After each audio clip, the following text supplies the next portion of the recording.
இந்த காலை வேளையில் மன துக்கத்தோடு தேவனுடைய முகத்தை கூட தேட முடியாதபடிக்கு தேவன் எனக்கு உதவி செய்வாரா, தேவன் எனக்கு நன்மை செய்வாரா என்ற ஒரு ஏக்கமும் கவலையும் உங்களை சூழ்ந்திருக்கிறதா?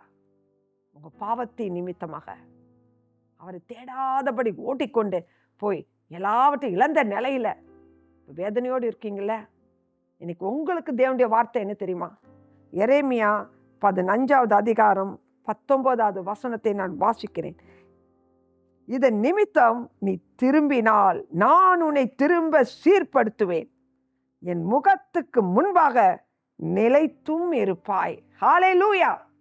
எனக்கு அருமையானவர்களே, தேவன் எவ்வளோ அன்பு பார்த்தீங்களா? எவ்வளோ இரக்கம், எவ்வளோ தயவு. அவர் உங்களை மறுபடியும் உங்களை அழைக்கிறார். உங்களுடைய காரியங்களை உணர்ந்து, உங்க பாவங்களை உணர்ந்து அறிக்கை செய்து மனம் திரும்பும் போது தேவ கிருபை, அவருடைய முக பிரகாசம் உங்க மேல வருமா. அவர் உங்களை காண்பாராம், உங்களை நினைப்பாராம், உங்க சூழ்நிலையை மாற்றுவாராம். இன்னைக்கு ஒரு சத்தம் தேவனுடைய வார்த்தை உங்களை தேடி வருகிறது. அவருக்கு கீழ்ப்படிந்து தேவ பிரசன்னத்தில் குடும்பமாக தேவனை தேடுங்க. உங்கள் பாவங்களை அறிக்கை செய்யுங்க, உங்களுக்கு விடுதலை பெற்றுக்கொள்ளுங்க. ஏதோ ஒரு காரியத்துல துக்கமா இருக்கீங்கள, அந்த காரியத்தினால பயந்து இருக்கீங்கள, அதுல ஒரு ஜெயம் உண்டாகும். கர்த்தர் உங்களை நினைத்து உங்களை ஆசீர்வதிப்பார், விடுதலை ஆக்குவார், வழி திறப்பார்.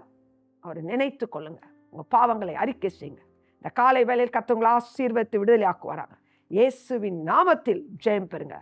கர்த்தர் உங்களை ஆசீர்வதிப்பாராக. ஆமென்.